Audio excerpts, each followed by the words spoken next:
This beggar girl makes a millionaire's wheelchair-bound son stand up, but moments later, something shocking happens.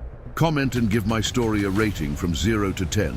Your opinion is very important, and subscribe to my channel to support my work. I'm counting on your help. The screams sliced through the stuffy afternoon air in the historic town like a razor, echoing through the cobblestone streets at exactly 3 in the afternoon. The 52-year-old millionaire businessman almost dropped his coffee cup as he moved away from the window of his luxurious apartment.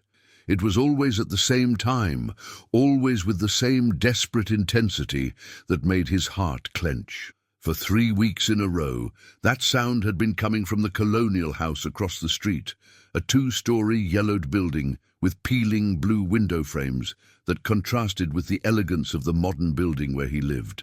His investments in the stock market had yielded a considerable fortune over the years, allowing him to live in the best neighborhood of the small tourist town.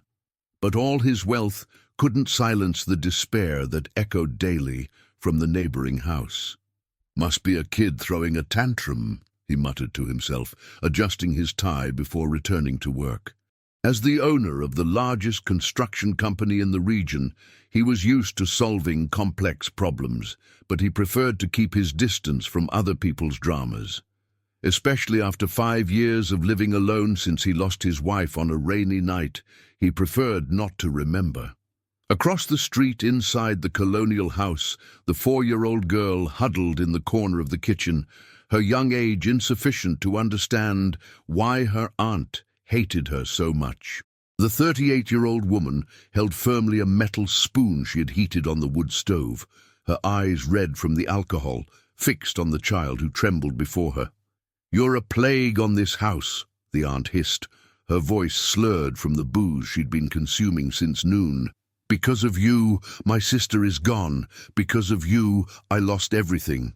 The spoon came down hard on the girl's small arm, leaving a red mark that would join the other scars that dotted her skinny arms. The child bit her lip to avoid screaming louder. She had learned that the screams only infuriated the aunt more, who had worked at City Hall until she was fired for constant absences caused by her addiction.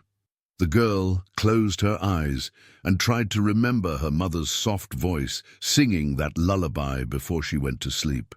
It was all that remained of her now, fragments of memories and a melody that insisted on echoing in her mind during the most painful moments. "Stop whining," the aunt grunted, putting the spoon away in the cabinet as if it were the most natural gesture in the world. "Go to your room, and I don't want to see you until tomorrow. And if you dirty the walls again with that filthy charcoal, you'll see what real punishment is." The girl ran to the small room at the back of the house, a stuffy space with an old bed and a crucifix on the wall. There, she curled up in the thin sheet and began to hum her mother's lullaby softly, the only thing that still consoled her. She didn't know that, across the street, someone had finally paid attention to that melody. The businessman stopped reviewing the contracts when he heard the faint but distinct sound. He knew that song. His deceased wife used to sing it when she cooked, a popular folk song about free birds, but where was it coming from? He approached the window again, his eyes scanning the facade of the colonial house. One of the back windows was ajar, and from there came that childish voice, trembling but persistent. For the first time in 3 weeks, he felt something different from simple annoyance. There was something in that voice that struck a sensitive chord in his chest, something that reminded him of responsibilities long buried under layers of work and isolation. Next door to the colonial house, the 61-year-old retired schoolteacher was watering her begonias when she heard the girls singing. Unlike the businessman, she could no longer ignore the signs. During her 40 years teaching elementary school, she had developed a sixth sense for children in distress, and that voice carried a pain that made her heart ache. How strange, she thought, observing the windows of the neighboring house, a family she had known for decades. The aunt had always been troubled, but since she had taken custody of her orphaned niece, something had changed in the air of that house. The girl never played in the yard, never ran through the streets like the other children in the historic town. The teacher dried her hands on her apron and made a decision. The next morning, she would pay a courtesy visit to her neighbor. It had been a long time since she had properly talked to the child's aunt, and maybe it was time to get to know the little orphan better. Meanwhile, the businessman remained at the window, an uncomfortable feeling growing in his chest. The music had stopped, but something in those few minutes had awakened memories he preferred to keep dormant. Memories of his former employee who had abruptly resigned 5 years ago, a few months before his wife's accident. The employee was a kind woman, always humming as she organized the construction company's files. Then suddenly she had simply disappeared from his life, leaving only a formal letter of resignation and many unanswered questions. He had never thought about her again until he heard that familiar song echoing from a house where a child seemed to be suffering in silence.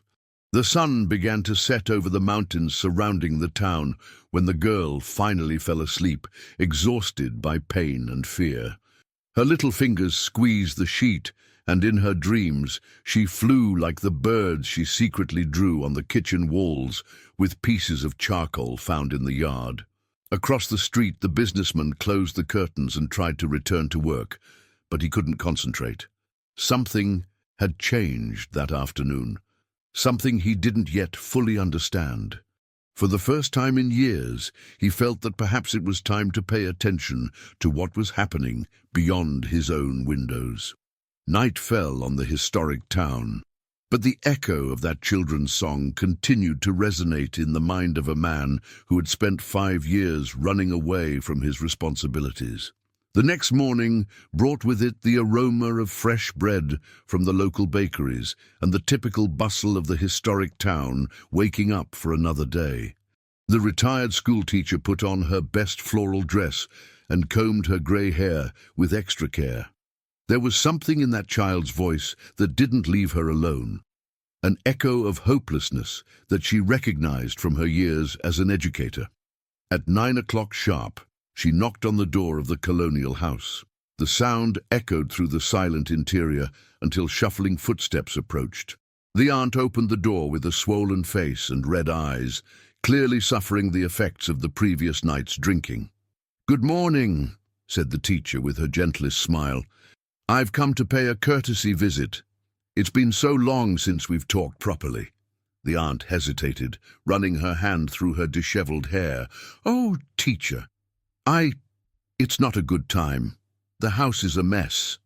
"Nonsense, dear. We've been neighbors for so long." The teacher took a step forward, forcing the aunt to step back. "And I'd very much like to meet your niece. I hear she's a lovely girl." The aunt's face hardened for an instant before forcing a wry smile. "The girl is sick.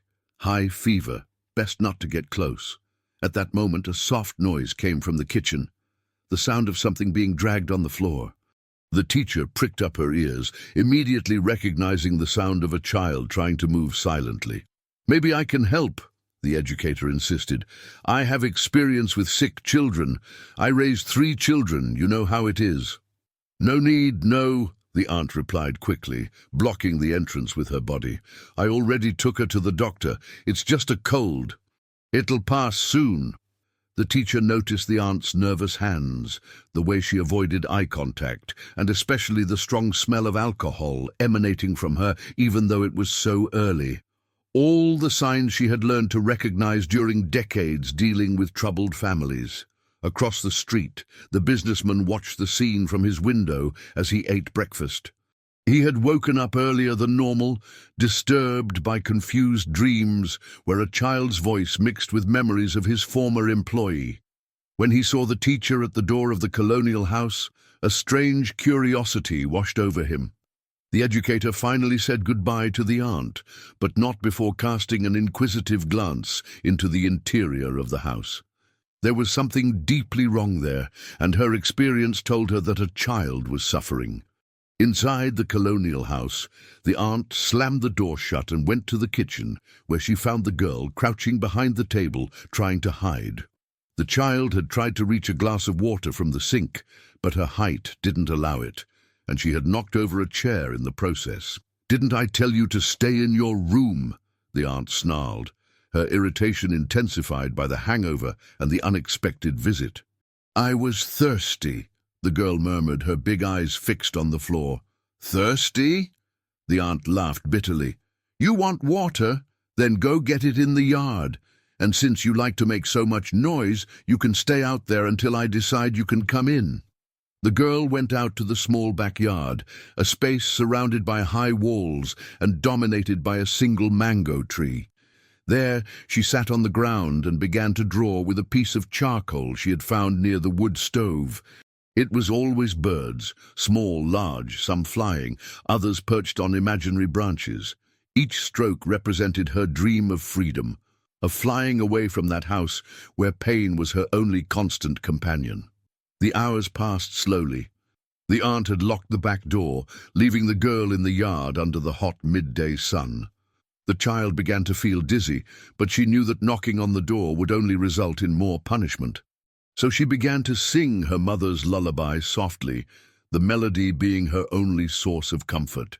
It was this melody that reached the businessman's ears again.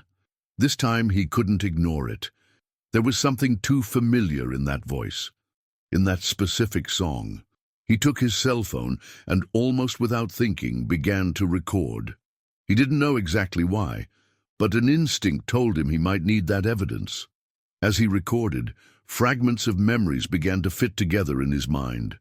His former employee used to hum that same song while working, the employee who had been exemplary until she disappeared abruptly, the employee who always spoke fondly about her little daughter. "A girl named the girl," murmured the businessman, the cell phone trembling in his hands. His ex-employee's daughter was named that too. The realization hit him like a punch in the stomach. The child suffering in the house across the street was the daughter of the kind woman who had worked for him for 3 years before simply disappearing. How hadn't he made that connection before? The businessman put away his cell phone and began to pace back and forth in his apartment. He vaguely remembered the employee mentioning family problems, a sister she didn't get along with, financial difficulties.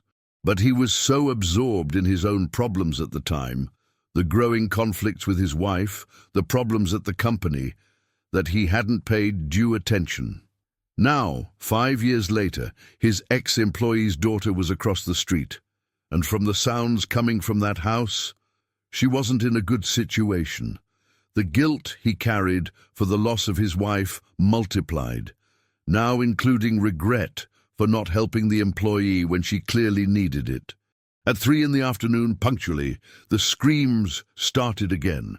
This time the businessman did not turn away from the window. He watched with growing horror as, through the kitchen window of the colonial house, he saw a female silhouette moving aggressively.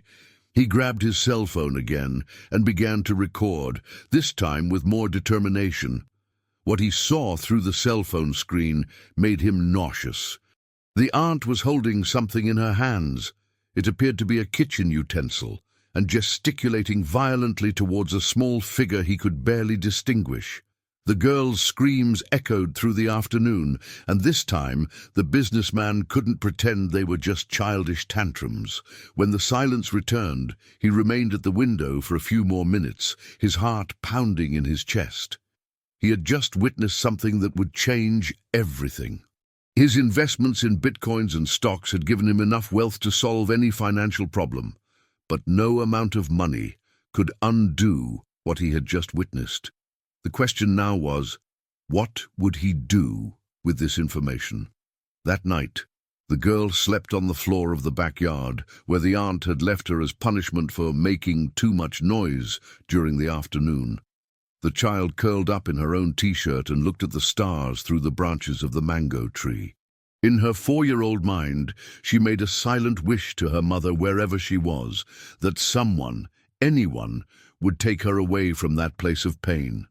Across the street, the businessman couldn't sleep, tormented by the certainty that he needed to act, but paralyzed by the same emotional inertia that had consumed him since his wife's departure. 3 days had passed since the businessman discovered the child's identity, and the guilt consumed him like a slow fire. During these days, he had systematically documented the episodes of violence, always at 3 in the afternoon, always with the same methodical brutality. His collection of videos and audios grew, but his courage to act remained paralyzed by the same cowardice that had haunted him since the night he lost his wife. On that Thursday morning, the retired schoolteacher made a decision that would change the course of everything. She had spent the night awake, tormented by the certainty that a child was suffering a few feet from her house. Her 4 decades as an educator had taught her to recognize the signs, and all of them were present in the colonial house. She decided to approach the situation differently. Instead of attempting a new direct visit to the aunt, she opted for a more subtle strategy. At 7 in the morning, she positioned herself in the side yard of her house, the location from where she had the best view of the backyard of the colonial house. What she saw horrified her. The girl was sitting under the mango tree, completely alone, wearing only a torn t-shirt and underwear. Her small arms were marked by obvious burns, some still red and inflamed. The child was drawing in the dirt with a piece of charcoal, creating shapes that the teacher recognized as birds. "Oh, good Lord," the educator whispered, her hands trembling as she held onto the fence separating the yards. It was worse than she imagined, much worse. The girl looked up and saw the lady watching her. For a moment, the two stared at each other in silence. Then, to the teacher's surprise, the child smiled, a faint but genuine smile, and waved shyly. "Hi, Grandma," said the girl in her tiny voice, using the affectionate term she gave to all elderly ladies. "Hi, sweetie," replied the teacher, struggling to keep her voice steady. "Are you okay?" The girl glanced quickly at the windows of the house before answering. "I'm fine. I'm just drawing birdies." "That's pretty. You like birds?" "I like them a lot. They can fly wherever they want," replied the child, her big eyes shining with a sadness that broke the teacher's heart. At that moment, the aunt's harsh voice echoed from inside the house. "Girl, where are you?" The terror that instantly took over the child's face said everything the teacher needed to know. The girl got up quickly, wiped her hands on her t-shirt, and ran into the house, but not before looking once more at the educator with an expression that screamed for help. The teacher remained in the yard for a few more minutes, processing what she had seen. The burns, the fear, the way the child reacted to the aunt's voice. Everything confirmed her worst fears. She could no longer pretend she didn't know what was happening. Meanwhile, across the street, the businessman had witnessed the entire interaction. Through his window, he could see the yard partially, and the sight of the marks on the girl's arms made him sick. For the first time in 5 years, he felt genuine fury burning in his chest. His former employee had trusted him in some way. Even if indirectly, even if he didn't know it at the time, she had left her daughter in the care of a family that lived in the same town where he lived. And now this child was being tortured while he watched from his comfortable window, paralyzed by his own cowardice. At 11 in the morning, the teacher made a courageous decision. She put on her best Sunday dress, took a tray of homemade cookies she had prepared as a pretext, and headed again to the colonial house. This time, she wouldn't take no for an answer. The aunt answered the door reluctantly, clearly annoyed by the neighbor's persistence. "Teacher, I already told you it's not a good time." "Honey, I brought some cookies I made yesterday," interrupted the educator firmly, "and I insist on getting to know the little one better. As long-time neighbors, it's our duty to support each other." Before the aunt could protest, the teacher had already entered the house, using all the authority that decades of classroom experience had given her. The interior of the colonial house was dark and smelled of mold mixed with alcohol. Old and poorly maintained furniture occupied the living room, and there was a heavy atmosphere that made the air seem difficult to breathe. "The girl is sleeping," the aunt lied, blocking the way to the back of the house. "What a shame! Maybe another time then," said the teacher, but her experienced eyes had already catalogued several disturbing details.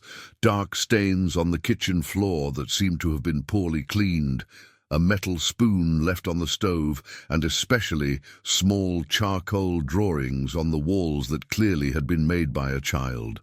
At that moment, a low sound came from the direction of the kitchen, a muffled sob, almost imperceptible. The teacher and the aunt froze. The silence that followed was tense and revealing. "Must be the neighbor's cat," the aunt said quickly, but her voice trembled slightly. The teacher smiled and nodded, but had decided she had seen enough. "Well, I'll let you rest then. But remember that I'm always right next door if you need anything." Anything at all. The educator's tone made it clear that it wasn't just a casual offer of help. It was a subtle but direct warning.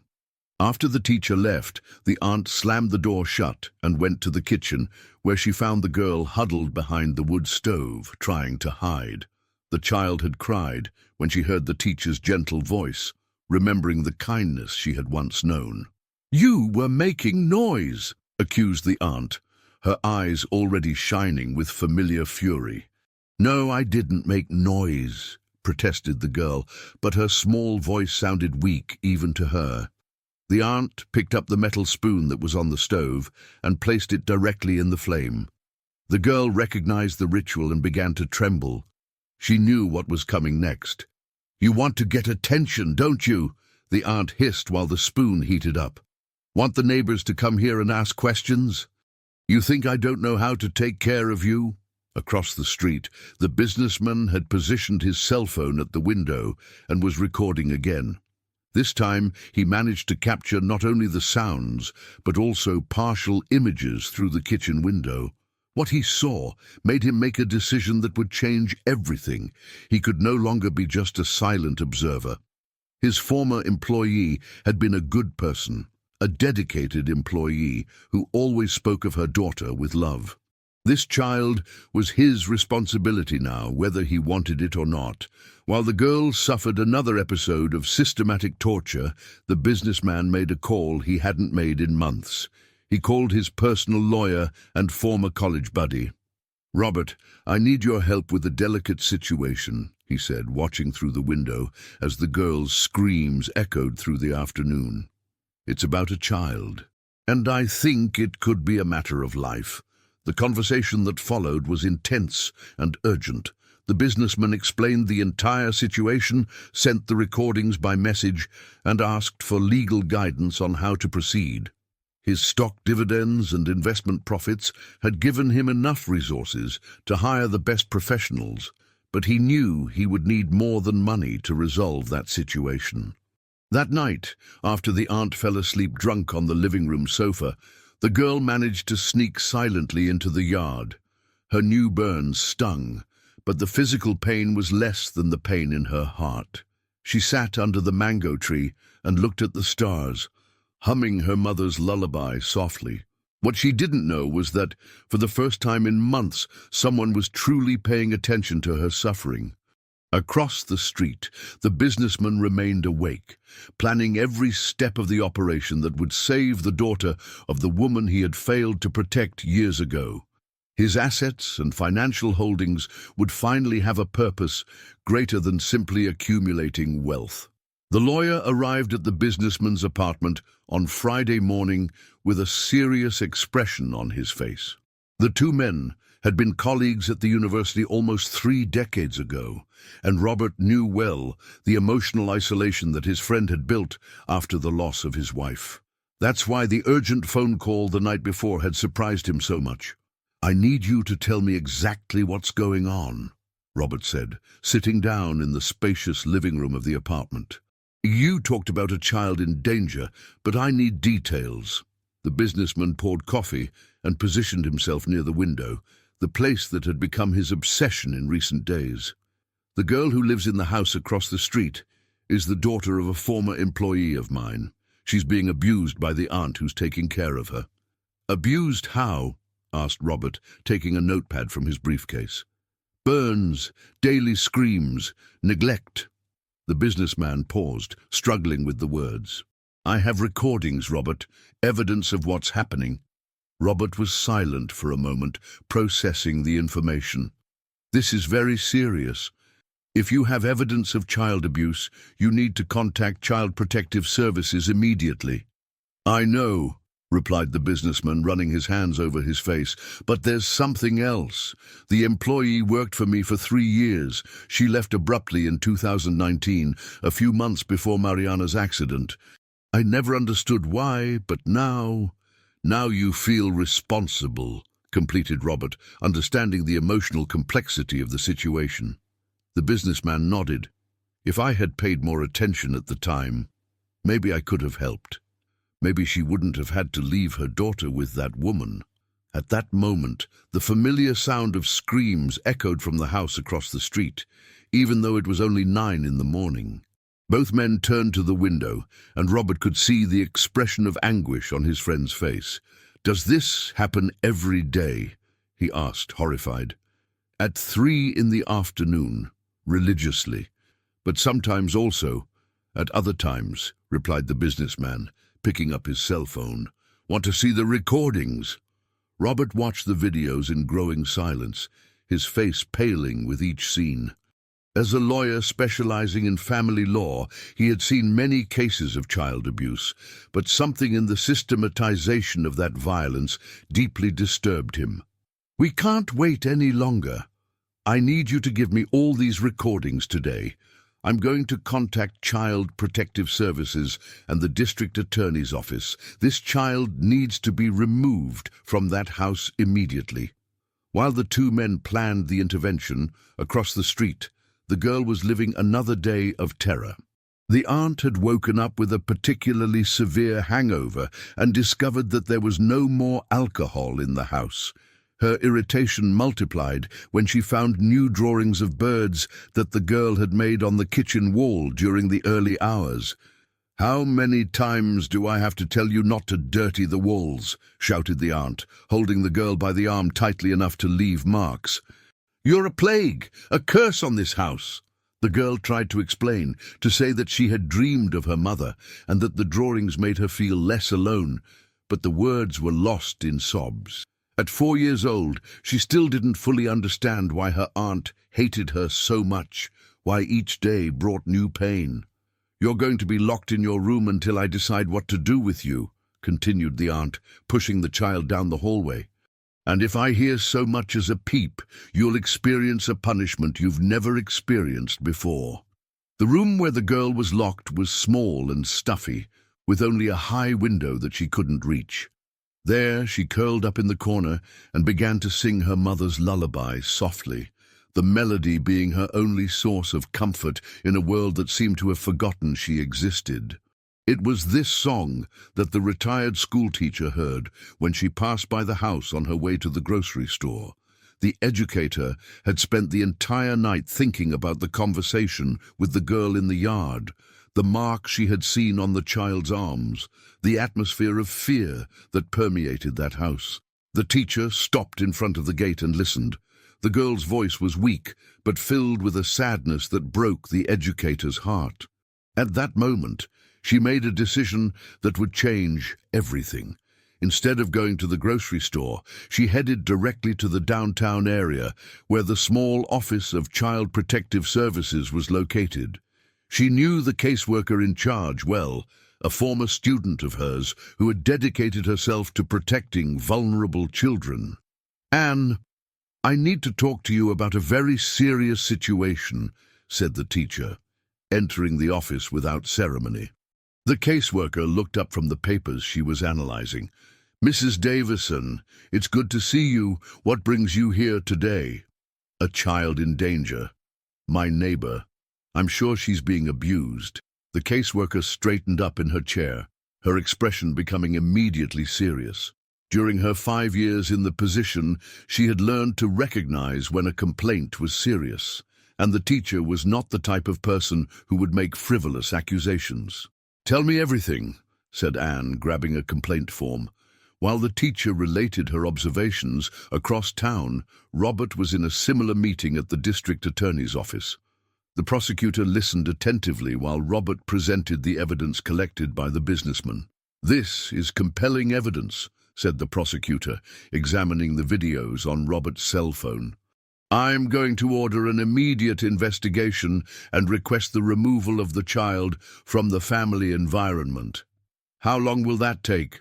asked Robert, concerned. "With this evidence? We can act today," replied the prosecutor.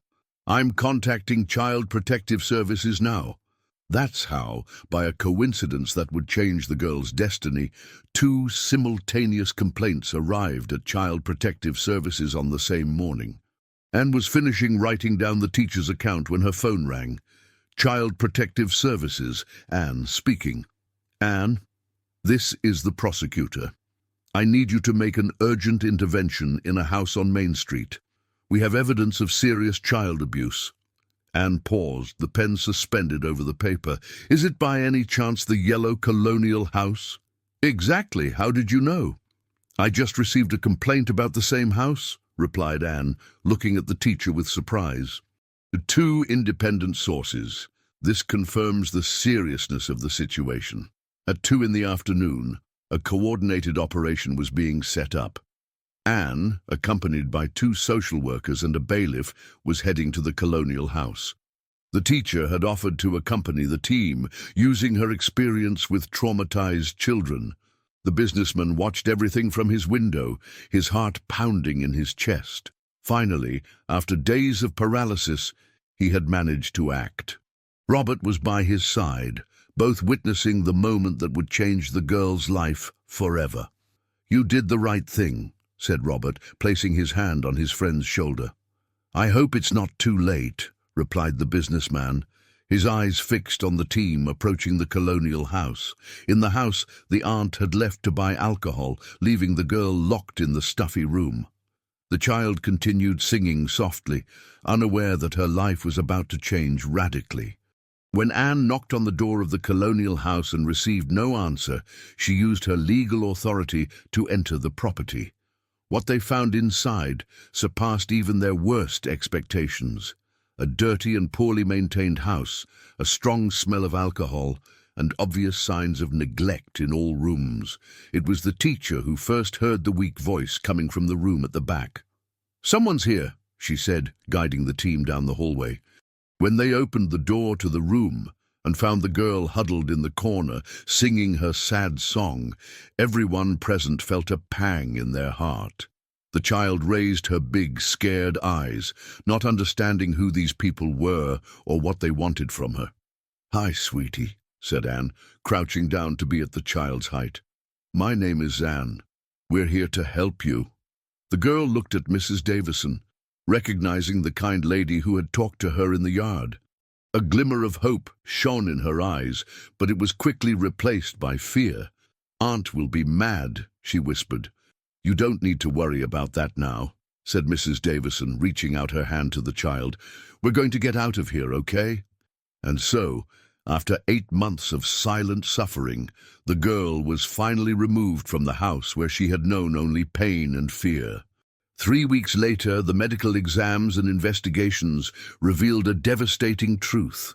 The girl was indeed the daughter of the businessman's former employee, and documents hidden by the aunt proved that the woman had asked him for help before leaving, but the letter had never reached his hands, intercepted by the aunt herself, who had planned from the beginning to appropriate the inheritance left by the child's parents.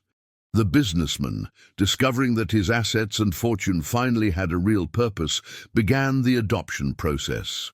6 months later, the girl who had known only suffering was learning to smile again, surrounded by the love of a father who promised never again to fail to protect those who needed him most.